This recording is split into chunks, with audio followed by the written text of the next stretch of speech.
देवताओं सहित ब्रह्मा का विष्णु लोक में जाकर अपना दुख निवेदन करना। श्री विष्णु का उन्हें शिव से क्षमा मांगने की अनुमति दे उनको साथ ले जा कैलाश पर जाना था भगवान शिव से। नारद जी ने कहा, विधात त्याग आप शिव तत्व का साक्षात्कार करने वाले हैं। आपने बड़ी अद्भुत एवं रमणीय शिव लीला सुनाई है। तात वीरभद्र जब दक्ष का याग विनाश करके कैलाश पर्वत पर चले गए तब क्या हुआ, ये हमें बताइए। ब्रह्मा जी बोले, नारद, रुद्रदेव के सैनिकों ने जिनके अंग भंग कर दिए थे वे समस्त पराजित देवता और मुनि उस समय मेरे लोक में आए। वहां मुझ स्वयंभू को नमस्कार करके अपना बारंबार मेरा स्तुति किया। फिर अपने विशेष क्लेश को पूर्ण रूप से सुनाया। उसे सुनकर मैं पुत्र शोक से पीड़ित हो गया। अत्यंत व्यग्र हो व्यक्ति चिंता में बड़ी चिंता करने लगा। फिर मैंने भक्ति भाव से भगवान विष्णु का स्मरण किया। इससे मुझे समायोजित ज्ञान प्राप्त हो। तदनंतर देवता और मुनियों के साथ मैं विष्णु लोक को गया और वहां भगवान विष्णु को नमस्कार एवं नाना प्रकार के स्तुति करके उनसे अपना दुख निवेदन किया। मैंने कहा, देव, जिस तरह भी यज्ञ पूर्ण हो, यजमान जीवित हो और समस्त देवता तथा मुनि सुखी हो जाएं, वैसा उपाय कीजिए। देवादिदेव रमन्नाथ देव सुखदायक विष्णु, हम देवता और मुनि निश्चय ही आपके शरण में आए हैं। मुझ ब्रह्मा की बात सुनकर भगवान श्री लक्ष्मीपति विष्णु, जिनके मन में सदा शिव में लगा रहता है, जिनके हृदय में कभी चिंता नहीं आती, शिव का स्मरण करके इस प्रकार बोले। श्री विष्णु ने कहा, देवताओं, परम समर्थ तेजस्वी पुरुष से कोई अपराध बन जाए तो भी उसके बदले में अपराध करने वाले पुरुष के लिए वह अपराध मंगलकारी हो सकता नहीं हो सकता। विधात, समस्त देवता परमेश्वर शिव के अपराधी हैं कि इन्होंने भगवान शंभु को यज्ञ का भाग नहीं दिया। अब तुम लोग शुद्ध हृदय से शीघ्र ही प्रसन्न होने वाले उन भगवान शिव के पैर पकड़कर उन्हें प्रसन्न करो, उनसे क्षमा मांगो। जिन भगवान इसके कुपित हो जाने पर सारा जगत नष्ट हो जाता है तथा जिनके शासन से लोकपालों सहित यज्ञ का जीवन शीघ्र ही समाप्त हो जाता है, वे भगवान महादेव इसमें अपनी प्राण वल्लभा सती से बिछुड़ गए हैं तथा अत्यंत दुरात्मा दक्ष ने अपने दुर्वचने रूपी बाणों द्वारा उनके हृदय को पहले ही घायल कर दिया है। अतः तुम लोग शीघ्र ही जाकर उनसे अपने अपराध के लिए क्षमा मांगो। विदे, उन्हें शांत करने का केवल यही सबसे बड़ा उपाय है। मैं समझता हूं ऐसे करने पर भगवान शंकर को संतोष होगा। ये बात मैंने सच्ची कही।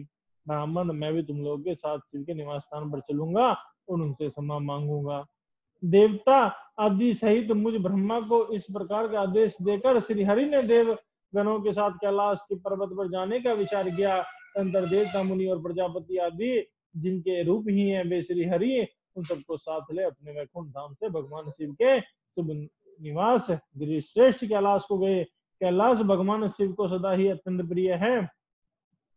मनुष्यों से भिन्न किन्नर, अप्सरा और योग सिद्ध महात्मा पुरुष का बलिवादी सेवन करते हैं तथा वह पर्वत बहुत ही ऊंचा है। उसके निकट रुद्रदेव के मित्र कुबेर की अलका नामक महादिव्यमयी रमणपुरी है, जिसे सब देवताओं ने देखा। उस पुरी के पास ही सुगंधित वन भी देवताओं की दृष्टि में आया, जो सब प्रकार के वृक्षों से हरा भरा एवं दिव्य था। उसके भीतर सर्वत्र सुगंध फैलाने वाले सौगिंध्य नामक कमल खिले हुए थे। उसके भारी भाग में नंदा और अगलंदा दोनों पावन दिव्य सहिताएं बहती थी, जो दर्शन मास्त्र पानी के पाप हर लेती थी। यक्ष राज कुबेर की अलकापुरी और सौगंधित वन को पीछे छोड़ आगे बढ़ते हुए देवताओं ने थोड़ी ही दूर पर शंकर जी के वटवृक्ष को देखा। उनके चारों ओर छाल फैला रखी थी। वह वृक्ष 100 योजन का था और उसकी शाखाएं 75 योजन तक फैली हुई थी। उस पर कोई घोंसला नहीं था और ग्रीष्म का ताप का तो उसके सदा ही दूर रहता था। बड़े पुण्यात्मा पुरुषों को उसका दर्शन हो सकता था। वह परम रमणीय और अत्यंत पावन है। वह दिव्य वृक्ष भगवान शंभु का योग स्थल है, योगियों के द्वारा सेव्य एवं परम उत्तम है। मुमुक्षु के आश्रय तो महायोग में वृक्ष के नीचे विष्णु आदि सब देवताओं ने भगवान शंकर को विराजमान देखा। मेरे पुत्र महासिद्ध सनकादिक, जो सदा शिव भक्ति में तत्पर रहने वाले और सनकादिक हैं, बड़ी प्रसन्नता के साथ उनकी सेवा में बैठे थे। भगवान शिव का श्री विग्रह परम शांत दिखाई देता था। उनके सखा कुबेर, जो गुहों और राक्षसों के स्वामी हैं, अपने सेवक गणों तथा कुटुंबजनों के साथ सदा विशेष रूप से उनकी सेवा करते हैं। वे परमेश्वर शिव उस समय तपस्वी जनों को परम प्रिय लगने वाला सुंदर रूप धारण किए बैठे थे। भस्म आदि से उनके अंगों की बड़ी शोभा हो रही थी। भगवान शिव अपने वत्सल स्वभाव के कारण सारे संसार के स्वर हैं। नारद उस दिन वे एक कुशा आसन पर बैठे थे और सब संतों के सुनते हुए तुम्हारे प्रश्न करने पर तुम्हें उत्तम ज्ञान का उपदेश दे रहे थे। वे बायां क्षण अपने दाईं जांघ पर और बायां हाथ बाएं घुटने पर कलाई में रुद्राक्ष की माला डाले सुंदर तरक मुद्रा से विराजमान थे। इस रूप में भगवान शंकर का दर्शन करके उसमें विष्णु आदि सब देवताओं ने दोनों हाथ जोड़कर मस्तक झुकाकर तुरंत उनको प्रणाम किया। मेरे साथ भगवान विष्णु को आया देख पुरुषों के आश्रय तथा भगवान रुद्र खड़े हुए। उन्होंने सिर झुकाकर उन्हें प्रणाम भी किया। फिर विष्णु आदि सब देवताओं के जब भगवान शिव को प्रणाम कर लिया तब उन्होंने मुझे नमस्कार किया। ठीक उसी तरह जैसे लोगों को उत्तम गति प्रदान करने वाले भगवान विष्णु प्रजापति कश्यप को प्रणाम करते हैं। तत्पश्चात देवता सिद्धों गणाधीशों और महेशों से नमस्कार एवं स्वयं विष्णु और मुझको नमस्कार करने वाले भगवान शिव ने हरि से आदरपूर्वक वार्तालाप आरंभ किया। बोलो शंकर भगवान की जय। देवताओं द्वारा भगवान शिव की स्तुति। भगवान शिव का देवता आदि के अंगों के ठीक होने और दक्ष के जीवित होने का वरदान देना। श्री हरि आदि के साथ यज्ञमंडल में पदार्थ कर शिव का दक्ष को जीवित करना तथा दक्ष और विष्णु आदि के द्वारा उनकी स्तुति।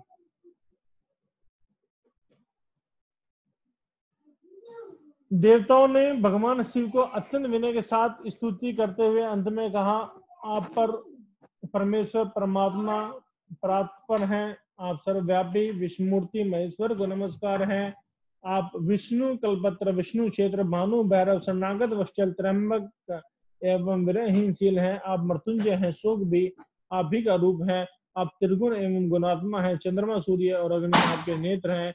आप सबके कारण धर्म मर्यादा स्वरूप है। आपको नमस्कार है। आप अपने ही तेज से संपूर्ण जगत को व्याप्त कर रखा है। आप निर्विकार प्रकाश पूर्ण चितानंद स्वरूप परब्रह्म परमात्मा है।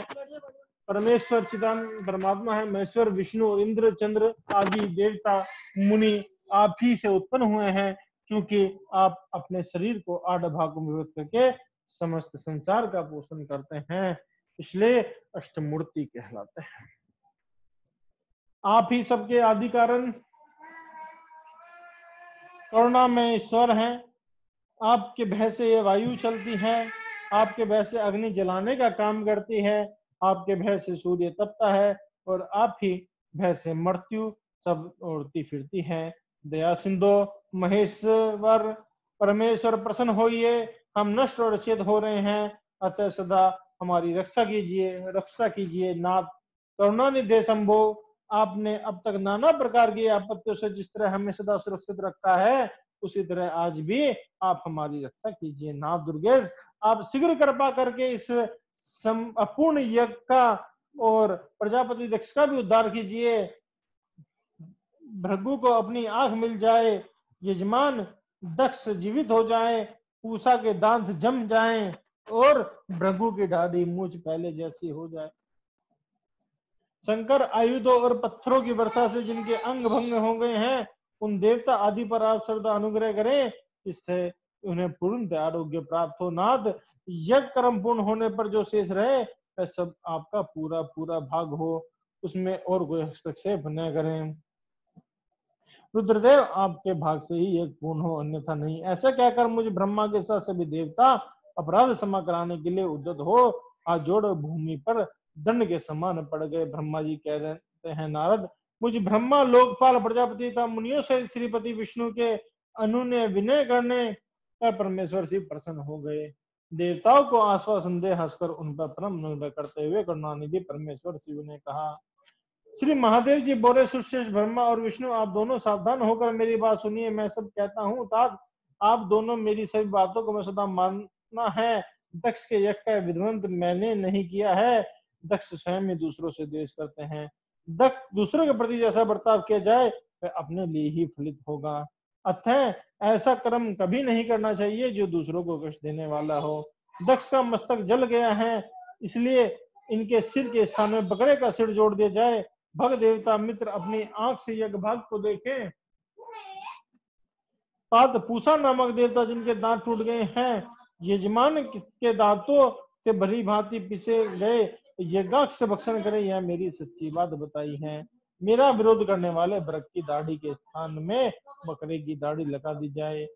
से सभी देवताओं के जिनके मुझे यज्ञ भाग के रूप में यज्ञ की अविष्ट वस्तु दी है, सारे अंग पहले की बात ही ठीक हो जाए। अधर्वको आदि यज्ञों में से जिनकी भुजाएं टूट गई हैं, वे अश्विनी कुमारों की भुजाओं से जिनके हाथ नष्ट हो गए हैं, वे पूषा के हाथों से अपने काम चलाएं। यह मैंने आप लोगों के प्रेमवश कहा है। ब्रह्मा जी कहते हैं, नारद ऐसा कहकर वेद का अनुसरण करने वाले सुसम्राट चरपति दयालु परमेश्वर महादेव जी चुप हो गए। भगवान शंकर का बात सुनकर श्री विष्णु ब्रह्मा से संपूर्ण देवता संतुष्ट हो उन्हें तत्काल साधुवाद देने लगे। तदंतर भगवान शंभु को आमंत्रित करके मुझ ब्रह्मा विष्णु के साथ श्री विष्णु अत्यंत पुनः दक्ष की यज्ञशाला की ओर चले। इस प्रकार उनकी प्रार्थना से भगवान शिव, शंभु, विष्णु आदि देवताओं के साथ कनखल में स्थिर प्रजापति दक्ष की यज्ञशाला में पधारे। उस समय रुद्रदेव ने यज्ञ और विशेष देवता और ऋषियों जो वीरभद्र के द्वारा विध्वंस किया गया था उसे देखा। स्वाहा, सदा, पूषा, तुष्टि, धरती, सरस्वती, अन्य समस्त ऋषि, पितर, अग्नि, अन्याय बहुत यक्ष, गंधर्व और राक्षस वहां पड़े गए थे। उनमें से कुछ लोग के अंग तोड़ गए थे, कुछ लोग बाल नोच लिए गए थे। इतने संग्राम में अपने प्राणों से हाथ धो बैठने उस यज्ञ की वैसी दुर्दशा देखकर भगवान शंकर ने गणनायक महापराक्रमी वीरभद्र को बुलाकर हंसते हुए कहा, महाबल वीरभद्र, यह काम तुमने कैसे किया? तात थोड़ी ही देर में देवता और ऋषि आदि को बड़ा भारी दंड दे दिया। बस जिसने जैसे सब दोषपूर्ण कार्य किया है, विलक्षण यज्ञ का आयोजन किया हो, उसे ऐसा फल मिला, तो दक्ष को तुम शीघ्र ही यहाँ ले आओ। भगवान शंकर के ऐसा कहने पर वीरभद्र ने बड़ी उतावली के साथ दक्ष का धड़ लाकर उनके सामने रख दिया। दक्ष के उस सब को सिर से रहित देख लोक कल्याणकारी भगवान शंकर आगे खड़े हुए वीरभद्र से हंसकर कहा, दक्ष का सिर कहाँ है? तब प्रभावशाली वीरभद्र ने कहा, प्रभु शंकर, मैंने तो उसी समय दक्ष के यज्ञ को आग में होम कर दिया। वीरभद्र की बात सुनकर भगवान शंकर ने देवताओं को प्रसन्नतापूर्वक वैसी ही आज्ञा दी जो पहले दे रखी थी। भगवान भम ने उस समय जो कुछ कहा उसे मेरी द्वारा पूर्ति कराकर श्री हरि आदि सब देवताओं ने भृंगु आदि सबको शीघ्र ही ठीक कर दिया। तदनंतर शंभु के आदेश से प्रजापति के धड़ के साथ यज्ञ पशु बकरे का सिर जोड़ दिया गया। उस सिर के जोड़े जाते ही शंभु की सुदृष्टि पड़ने पर प्रजापति के शरीर में प्राण आ गए। तत्काल सोकर जागे हुए पुरुष की भांति उठकर खड़े हो गए। उनके उठते ही उनके अपने सामने करुणानिधि भगवान शंकर को देखा। देखते ही दक्ष हृदय में प्रेम उमड़ आया। उस प्रेम से उनके अंतःकरण को निर्मल और प्रसन्न कर दिया। पहले महादेव जी से द्वेष करने का उनका अंतःकरण मलिन हो गया, परंतु उस समय शिव के दर्शन से वे तत्काल शरद ऋतु के चंद्रमा की भांति निर्मल हो गए। उनके मन में भगवान शंकर की स्तुति करने के विचार उत्पन्न हुआ और मरी हुई पुत्री का स्मरण करके व्याकुल हो जाने का तत्काल उनका स्तुति न कर सके। थोड़ी देर मन को स्थिर होने पर दक्ष ने लज्जित होकर लोक शंकर विश्व शंकर को प्रणाम किया और भगवान शंकर की महिमा गाते हुए बारंबार उन्हें प्रणाम किया। अंत में कहा, परमेश्वर, आपने ब्रह्मा होकर सबसे पहले आत्म तत्व का ज्ञान प्राप्त करने के लिए अपने मुख से विद्या, तप और व्रत धारण करने वाले ब्राह्मणों को उत्पन्न किया। जैसे वाला लाठी लेकर गौओं की रक्षा करता है, उसी पर्याप्त मर्यादा का पालन करने वाले अपरमेश्वर दंड धारण के लिए साधु ब्राह्मणों की सभी विपत्तियों से रक्षा करते हैं। मैंने दुर्वचन रूपी बाणों से आप परमेश्वर को बांध डाला, फिर भी आप मुझ पर हमला करने के लिए यहाँ आए। अब मेरी ही तरह अत्यंत पूर्ण आशा वाले इन देवताओं पर भी कृपा कीजिए। भगवत्सल दीन निधे शंभु, मुझे आप प्रसन्न करके का कोई गुण नहीं है। आप षड्विध ऐश्वर्य से संपन्न परात्मा परमात्मा है, अतः आपने ही बहुमूल्य उदारता बरकत से मुझ पर संतुष्ट हो। ब्रह्मा जी कहते हैं, नारद, इस प्रकार लोक कल्याणकारी महाशंभु महेश्वर शंकर की स्तुति करके मनिश्चित प्रजापति दक्ष चुप हो गए। तंत्र विष्णु ने हाथ जोड़ भगवान वृषध्वज को प्रणाम करके प्रसन्नता पूर्व हृदय और बाष्प गदगद वाणी का उनकी स्तुति आरंभ की। तंत्र मैंने कहा, देवादिदेव महादेव करुणा सागर प्रभु, आप स्वतंत्र परमात्मा हैं, आदित्य एवं अविनाशी परमेश्वर हैं। देव ईश्वर, आप मेरे पुत्र पर अनुग्रह किया, आपके अपमान की और कुछ भी ध्यान न देकर दक्ष के यज्ञ का उद्धार कीजिए। देवेश्वर, आप प्रसन्न होइए और समस्त पापों को दूर कर दीजिए। आप सज्ञान हैं, अतः आप ही मुझे कर्तव्य की ओर प्रेरित करने वाले हैं और आप ही अकर्तव्य से रोकने वाले हैं। मामुने, इस प्रकार परम महेश्वर की स्तुति करके मैं दोनों हाथ जोड़कर मस्तक झुकाकर खड़ा हो गया। तब सुंदर विचार करने वाले इंद्र आदि देवता और लोकपाल शंकर की स्तुति करने लगे। उस समय भगवान शिव का मुखारविंद प्रसन्नता से खिल उठा। इसके बाद प्रसन्नचित हुए संपूर्ण देवता, दूसरे दूसरे सिद्धों, ऋषियों, प्रजापतियों ने भी शंकर का सहस्त्रन किया। इसके अतिरिक्त उपदेवों, नागों, सदस्यों तथा ब्राह्मणों ने पृथक पृथक प्रणाम पूर्वक बड़े भक्ति भाव से उनकी स्तुति की। बोलो शंकर भगवान की जय। नेक्स्ट अध्याय, भगवान शिव का दक्ष को अपनी भक्त वत्सला, ज्ञानी भक्त की श्रेष्ठता तथा देवताओं की एकता बताना, दक्ष का अपने यज्ञ को पूर्ण करना, सब देवता आदि का अपने अपने स्थान को जाना, सती खंड का उपसंहार और ब्रह्मा जी कहते हैं, नारद, इस प्रकार श्री विष्णु के, मेरे देवताओं के और ऋषियों तथा अन्य लोगों की स्तुति करने पर महादेव जी बड़े प्रसन्न हुए। फिर उन शंभु ने समस्त ऋषियों, देवताओं आदि को कृपा दृष्टि देखा था। मुझे ब्रह्मा और विष्णु का समाधान करके दक्ष को इस प्रकार कहा। ब्रह्मा जी बोले, प्रजापति दक्ष, मैं जो कुछ कहता हूँ सुनो। मैं तुम पर प्रसन्न हूँ, यद्यपि मैं सबका ईश्वर स्वतंत्र हूँ, तो भी सदा ही अपने भक्तों का अधीन रहता हूँ। 4 प्रकार के पुण्यात्मा पुरुष मेरा भजन करते हैं। दक्ष प्रजापति, उन चारों भक्तों में पूर्व की अपेक्षा उत्तरोत्तर श्रेष्ठता उनमें पहला आर्त, दूसरा जिज्ञासु, तीसरा अर्थार्थी और चौथा ज्ञानी है। पहले के 3 तो सामान्य श्रेष्ठों के भक्त हैं, किंतु चौथे का अपना विशेष महत्व है। उन सब भक्तों में चौथा ज्ञानी ही मुझे अधिक प्रिय है। वह मेरे रूप माना गया है, उससे बढ़कर दूसरा कोई मुझे प्रिय नहीं है।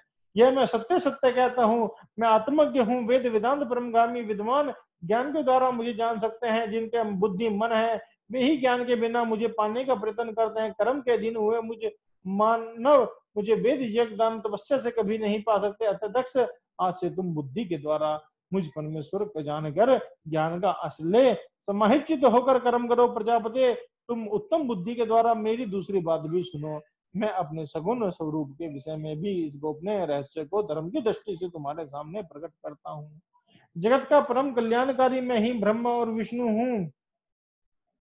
मैं आत्मा, ईश्वर और साक्षी हूँ। सभ्यमान तथा निर्वेश हूँ। मुने, अपनी त्रिगुणा में का माया को स्वीकार करके मैं ही जगत की सृष्टि, पालन और संहार करता हूँ तथा उन क्रियाओं के अनुरूप ब्रह्मा, विष्णु और रुद्र के नाम से जाना जाता हूँ। मैं भेद रहित तथा विशुद्ध, मुझ प्रभम परमात्मा में ही ज्ञानी पुरुष ब्रह्मा विष्णु तथा अन्य सब लोगों को भिन्न रूप से देखता है। जैसे मनुष्य अपने सिर, हाथ आदि अंगों में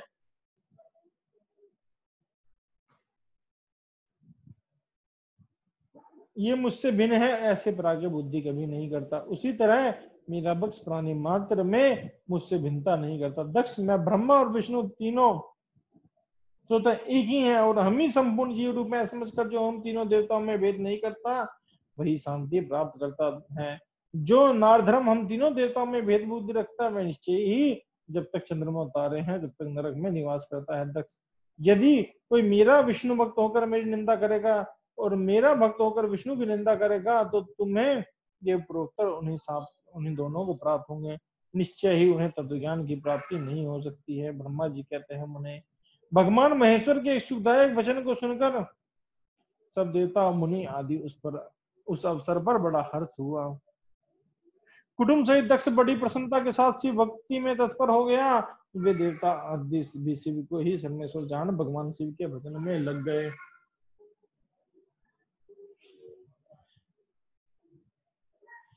जिसने जिस प्रकार परमात्मा शंभु की स्तुति की, उसी प्रकार संतुष्ट हो शंभु ने वर दिया।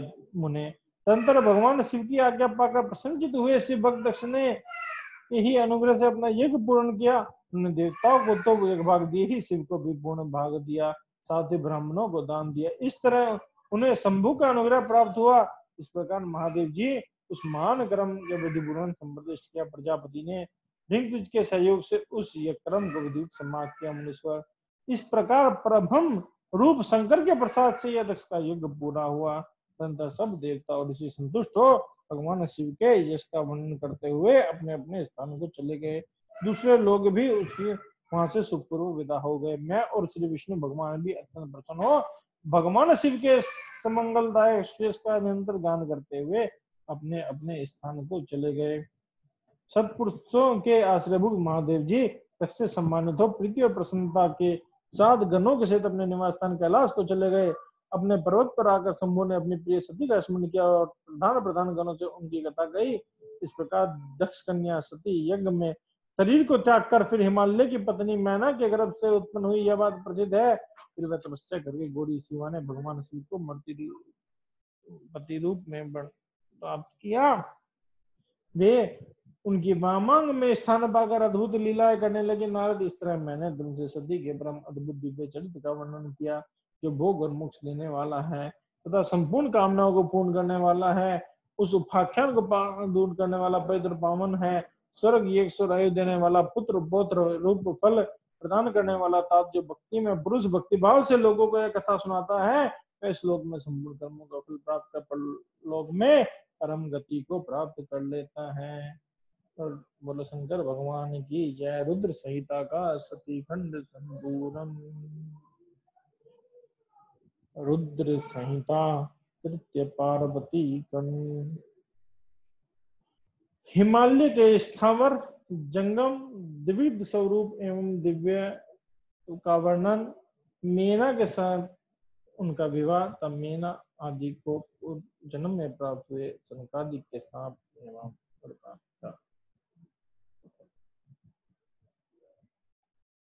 नारद जी ने पूछा, ब्रह्मा ने पिताजी के यज्ञ में अपने शरीर का परित्याग करके दक्ष कन्या जगदम्बा सती देवी किस प्रकार गिरिराज हिमालय की पुत्री हुई, किस तरह अत्यंत उग्र तपस्या करके उन्होंने पुनः शिव को ही पति रूप में प्राप्त किया, यह मेरा प्रश्न है।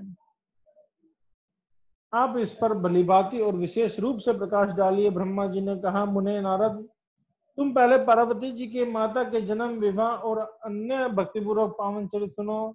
मुनिश्रेष्ठ, उत्तर दिशा में पर्वतों का राजा हिमवान नामक महान पर्वत है, जो महातेजस्वी और समृद्धशाली है। उसके दो रूप प्रसिद्ध हैं, एक स्थावर और दूसरा जंगम। मैं संक्षेप में उसके स्थावर रूप का वर्णन करता हूँ। वह रमणीय पर्वत नाना प्रकार के रत्नों के आकार की खान है और पूर्व और पश्चिम समुद्र के भीतर प्रवेश करके इस तरह खड़ा है मानो भूमंडल को नापने के लिए कोई मानदंड हो। मैं नाना प्रकार के वृक्षों से व्याप्त और अनेक शिखरों के कारण विचित्र शोभा से संपन्न दिखाई देता है। सिंह, व्याघ्र आदि पशु सब सुखपूर्वक उसका सेवन करते हैं। हिम का तो वह भंडार ही है, इसलिए अत्यंत उग्र कहा जाता है। भांति भांति के आश्चर्यजनक दृश्यों से उसकी विचित्र शोभा होती है। देवता, ऋषि, सिद्ध और मुनि उस पर्वत का आश्रय लेकर रहते हैं। भगवान शिव को यह बहुत ही प्रिय है, तपस्या करने का स्थान है। स्वरूप से ही वह अत्यंत पवित्र और महात्माओं को पावन करने वाला है। तपस्या में वह अत्यंत शीघ्र सिद्धि प्रदान करता है। अनेक प्रकार के धातुओं की खान और शुभ है। वह दिव्य शरीर धारण करने के सर्वांग रूप रमणीय देवताओं के रूप में स्थित है। भगवान विष्णु का अविकृत अंश है, इसलिए वह शैलराज साधु संतों का प्रिय है। एक समय गिरिवर हिमवान ने अपनी कुल परंपरा की स्थिति और धर्म की वृद्धि के लिए देवताओं तथा पितरों का हित करने के अभिलाषा से अपना विवाह करने की इच्छा की। मुनीश्वर, उस अवसर पर संपूर्ण देवता और अपने स्वार्थ का विचार करके दिव्य पितरों के पास आकर उनसे प्रसन्नता पूर्वक बोले। देवताओं ने कहा, पितरों, आप सब लोग प्रसन्नचित्त होकर हमारी बात सुने और यदि देवताओं का कार्य सिद्ध करना आपको भी अभिष्ट हो तो शीघ्र वैसा ही करें। आपकी ज्येष्ठ पुत्री जो मेना नाम से प्रसिद्ध है, वह मंगल रूपनी है। उसका विवाह आप लोग अत्यंत प्रसन्नता पूर्वक हिमवान पर्वत से कर दे। ऐसा करने पर आप सब लोगों को सर्वदा महान लाभ होगा और देवताओं के दुख का निवारण भी पग पग पर होता रहेगा। देवताओं की बात सुन पितरों ने परस्पर विचार करके स्वीकृति दे दी और अपनी पुत्री मीना को विधि पूर्वक हिमालय के हाथ में दे दिया। उस परम मंगल में विवाह में बड़ा उत्सव मनाया गया। मुनीश्वर नारद मीना के साथ हिमालय के शुभ विवाह का वैश्विक प्रसंग मैंने तुमसे प्रसन्नता पूर्वक कहा। अब और क्या सुनना चाहते हैं? नारद जी ने पूछा, विद्वान आप आदर पूर्वक मेरे सामने मीना की उत्पत्ति का वर्णन कीजिए, उसे किस प्रकार शाप प्राप्त हो वह कहिए, मेरे संदेह का निवारण कीजिए। ब्रह्मा जी कहते हैं, मुने मैंने अपने दक्ष नामक जिस पुत्र की पहले चर्चा की थी उसके 60 कन्याएं हुई जो सृष्टि की उत्पत्ति में कारण बनी। नारद, दक्ष ने कश्यप आदि से मुनि के साथ का विवाह किया, यह वृत्तांत तो तुम्हें विदित ही है।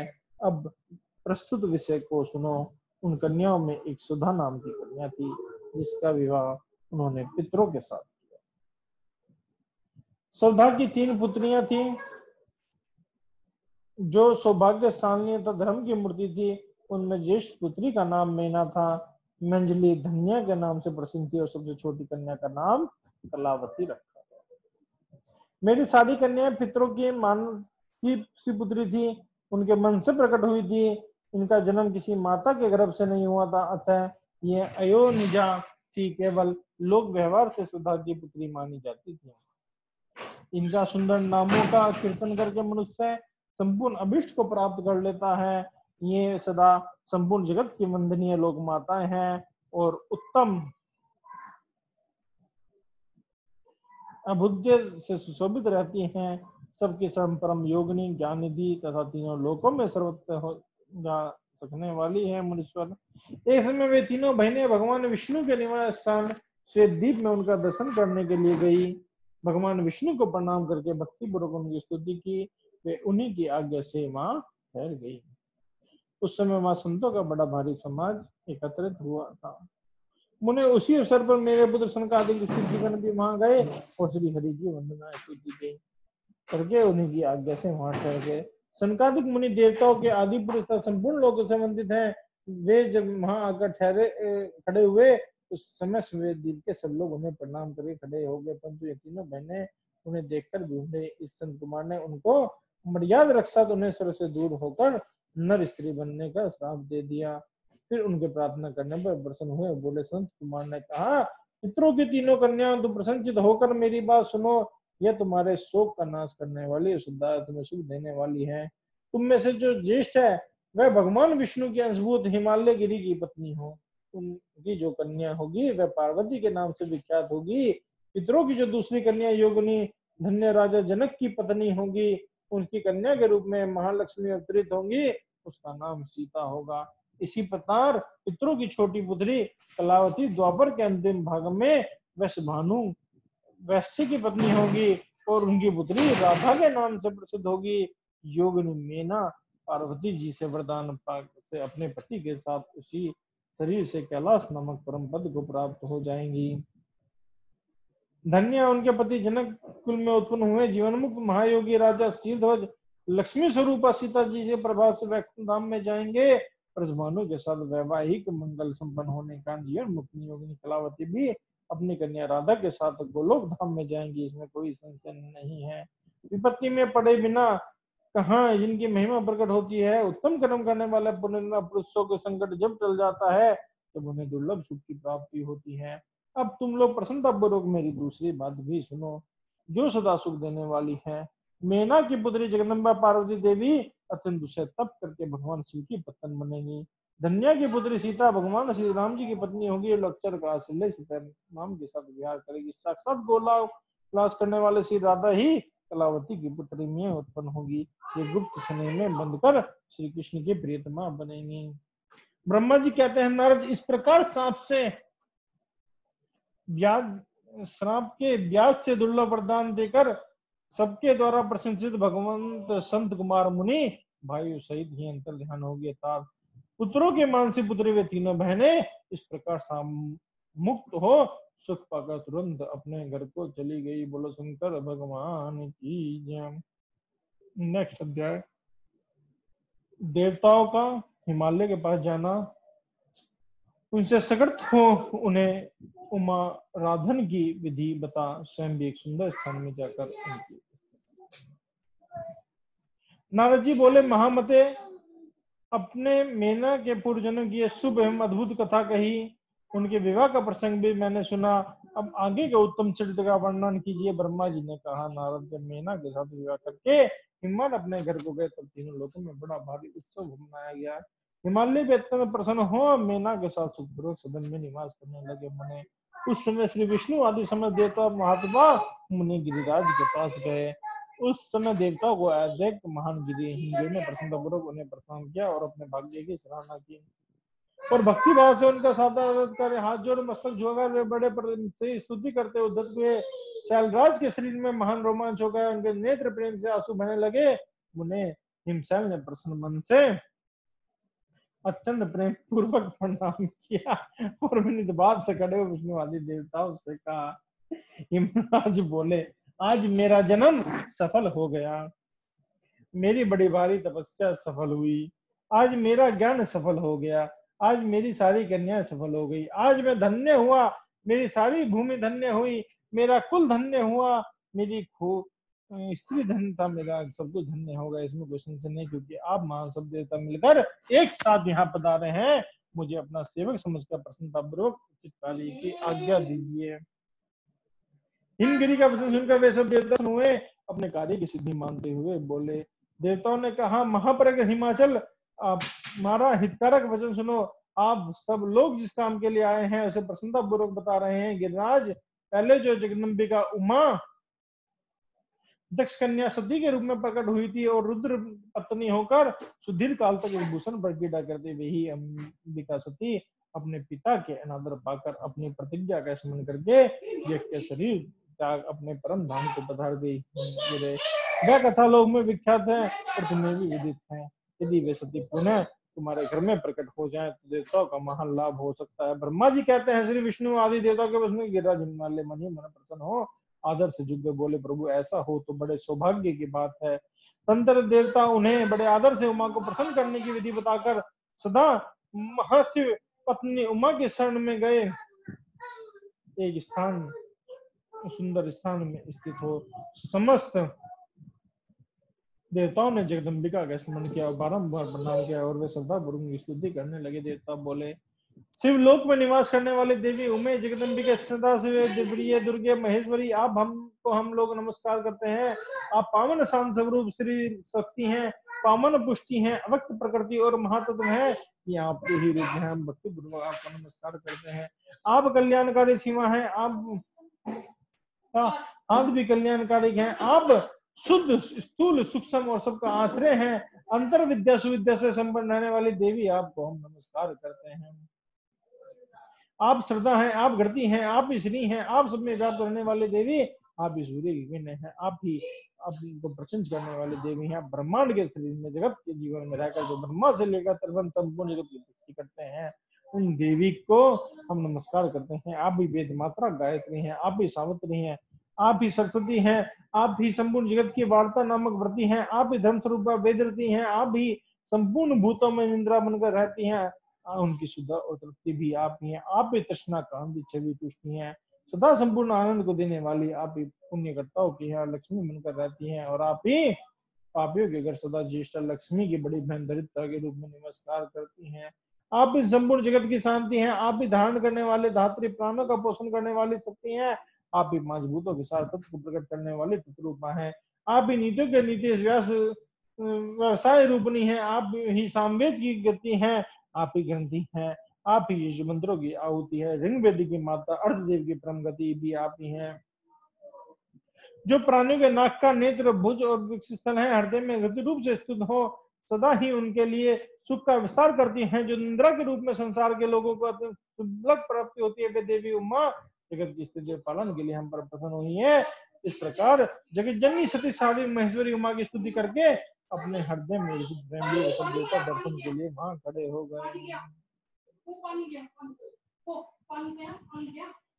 बोलो शंकर भगवान की जय। नेक्स्ट अध्याय, उमा देवी का दिव्य रूप से देवताओं को दर्शन देना, देवताओं को उनसे अपना अभिप्राय निवेदन करना और देवी का अवतार लेने की बात स्वीकार करके देवताओं को ब्रह्मा जी कहते हैं, नारद, देवताओं की इस प्रकार स्तुति करने पर दुर्गम पीड़ा का नाश करने वाली जगत जननी देवी दुर्गा उनके सामने प्रकट हुई। बेअद्भुत दिव्य रत्न में रथ पर बैठी हुई थी। उस श्रेष्ठ रथ में घुंघरू लगे हुए थे और मुलायम बिस्तरे बिछे हुए थे। उनके श्री विग्रह का एक एक करोड़ सूर्य के समान अति प्रकाशमान और रम्य था। ऐसे अव्यू से वे होत रही सब और फैली हुई अपनी तेज राशि के मध्य भाग में विराजमान थी। उनका रूप बहुत ही सुंदर था।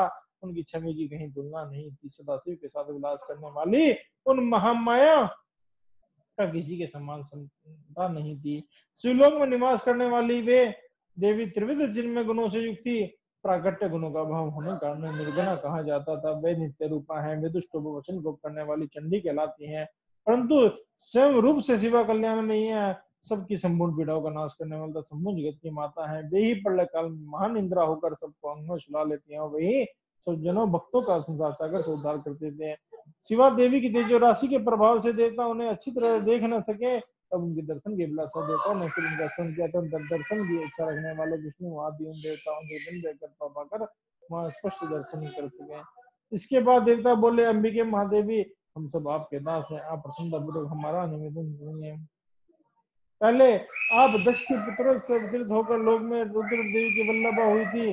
उस समय आपने ब्रह्मा जी के दूसरे देवताओं के महान दुख का निवारण के अंदर पिता से अनुरोध पाकर आपकी हुई प्रतिज्ञा के अनुसार आप शरीर को त्याग कर दिया, स्वधाम में पधार आई। इससे भगवान हर को भी बड़ा दुख हुआ। महेश्वर के आपके चले आने पर देवता को कार्य पूर्ण नहीं होता है। हम देवता और व्याकुल होकर आपकी शरण में आए हैं।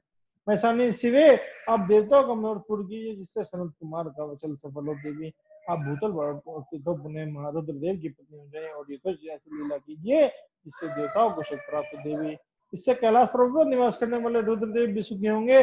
आप ऐसी कृपा करें जिससे सब सुखी हो और सारा दुख नष्ट हो जाए। ब्रह्मा जी कहते हैं, नारद, ऐसे कहकर विष्णु आदि सब देवता प्रेम में मगन हो गए और भक्ति से विनम्र होकर चुपचाप खड़े रहे। देवताओं के स्तुति सुनकर शिवा देवी को भी बड़ी प्रसन्नता हुई। उनके हित विचार करने वाले प्रभु शिव का स्मरण करती हुई भक्त वत्सला दयामयी उमा देवी उस समय विष्णु आदि देवताओं को संबुद्ध हर्षित कहने लगे। उमा ने कहा, हे हरे, हे विदय और हे देवताओं तब मुनियों, सब लोग अपने मन को व्यथा निकाल दो और मेरी बात सुनो। मैं तुम पर प्रसन्न हूँ, इसलिए संशय नहीं है। सब लोग अपने अपने स्थान को जाओ और चिरकाल तक सुखी हुए। मैं अवतार ले मैना की पुत्री होकर उन्हें सुख दूंगी और रुद्रदेव की पत्नी हो जाऊंगी। यह मेरा अत्यंत गुप्त मत है। भगवान शिव की लीला अद्भुत है। वैज्ञानिक को मुंह में डालने वाले देवता उस यज्ञ में जाकर पिता के द्वारा अपने स्वामी का अनादर देख जब मैंने दक्ष जनित शरीर को त्याग दिया, तभी से वे मेरे स्वामी काला रुद्रदेव तक काल दिगंबर हो गए। वे मेरी चिंता में डूबे रहते हैं। उनके मन में यह विचार उठा करता है कि धर्म की जाने वाली सती मेरा रोज देखकर पिता के रहस्य में गई और उसे मेरा अनादर देख मुझे प्रेम होने का अपना शरीर त्याग दिया। यही सोचकर वे बार बार छोड़ अलौकिक वेद धारण करने वाले योगी हो गए। मेरी स्वरूप भूता सती के वियोग को वे महेश्वर सहन न कर सके। देवताओं, भगवान रुद्र की भी यह अत्यंत इच्छा की भूतल पर मीना और हिमाचल घर में मेरा अवतार हो चुकी पुनः मेरा पानी ग्रहण करके अधिक अभिलाषा रखते हैं। अतः मैं रुद्रदेव के संतोष के लिए अवतार लूंगी और लौकिक गति का असली हिमालय की पत्नी मैना की पुत्री होंगी। माँ जी कहते हैं, नारद, ऐसे कहकर जगदम्बिका शिवा उस समय समस्त देवताओं को देखते देखते अदृश्य हो गई और तुरंत अपने लोक को चली गई। तब से भरे हुए विष्णु आदि समस्त देवता मुनि उस दिशा को प्रणाम करके अपने अपने धाम पर चले गए। बोले शंकर भगवान की जय।